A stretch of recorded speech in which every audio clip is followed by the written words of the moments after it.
નમસ્કાર, આપ જોઈ રહ્યા છો યુટીસી ન્યૂઝ। સોશિયલ મીડિયાનું મેસેજિંગ એપ એટલે વોટ્સઅપે આજે દિલ્હી હાઈકોર્ટમાં ધમકી આપી દીધી છે કે જો સરકાર આવું જ કરશે તો અમે ભારતમાં વોટ્સઅપ બંધ કરી દઈશું।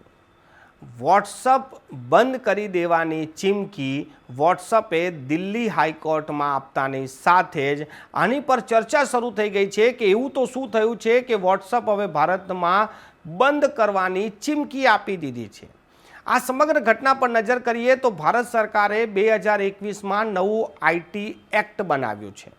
આ આઈટી એક્ટમાં ઘણી બધી એવી વાતો છે કે જે સોશિયલ મીડિયા પર નજર રાખે છે। ખાસ કરીને આ સોશિયલ મીડિયા પર જે રીતે સોશિયલ મીડિયાના જે માધ્યમો છે તેમને સૂચનાઓ આપવામાં આવી છે કે કોઈ પણ મેસેજ કે કોઈ પણ કોમેન્ટ જ્યારે કોઈ વ્યક્તિ કરે અને એની પર જ્યારે કોઈ વાંધો ઉઠાવશે તો એ માધ્યમોએ તેની માહિતી આપવી પડશે।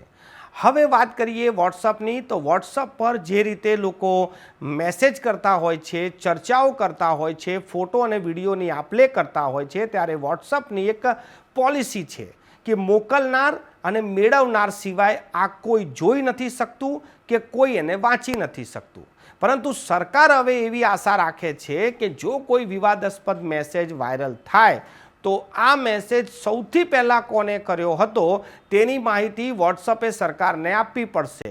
વોટ્સઅપનું કહેવું છે કે અમે આવી કોઈ માહિતી રાખતા જ નથી, કેમ કે જો અમે કોઈના મેસેજને સંગ્રહિત કરીએ કે વાંચીએ તો તેની પ્રાઇવેસીનું હનન થાય છે અને આવું દુનિયામાં કોઈ જગ્યાએ થતું નથી। પરંતુ ભારત સરકારના નવા આઈટી એક્ટ પ્રમાણે હવે વોટ્સઅપે મેસેજ પર પણ નજર રાખવી પડશે।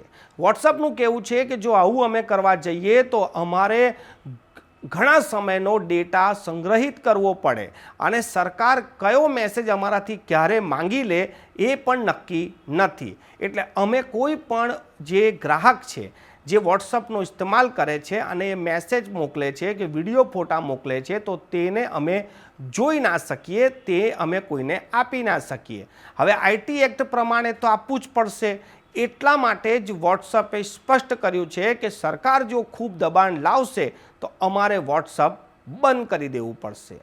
જો સરકારના કયા પ્રમાણે વોટ્સઅપ ચાલશે તો વોટ્સઅપ જ પોતાની જે પોલિસી છે તેનો ભંગ કરશે અને વોટ્સઅપ પોતાની પોલિસીને ભંગ ના કરવાના બદલે તે ભારતમાંથી આ એપ્લિકેશનને બંધ કરી દેશે, એવી પણ ચર્ચા આજે થઈ છે। હવે જોવાનું એ રહેશે કે આગામી તારીખ જ્યારે આપવામાં આવી છે ત્યારે આનો શું નિવેડો લાવશે, કેમ કે વોટ્સઅપે તો સ્પષ્ટ કરી દીધું છે કે અમે કોઈ પણ માહિતી સરકારને ના આપી શકીએ। જો અમે માહિતી કોઈને આપીએ તો અમારા ગ્રાહકની આ પર્સનલ મેટર છે અને એ પર્સનલ મેટર અમે કોઈ દિવસ શેર ના કરીએ। આ જ અમારી પોલિસી છે। હવે જોવાનું એ રહેશે કે વોટ્સઅપ બંધ થાય છે કે પછી આપણા મેસેજ, આપણા ફોટા, આપણા વિડીયોની માહિતી સરકારને મળે છે।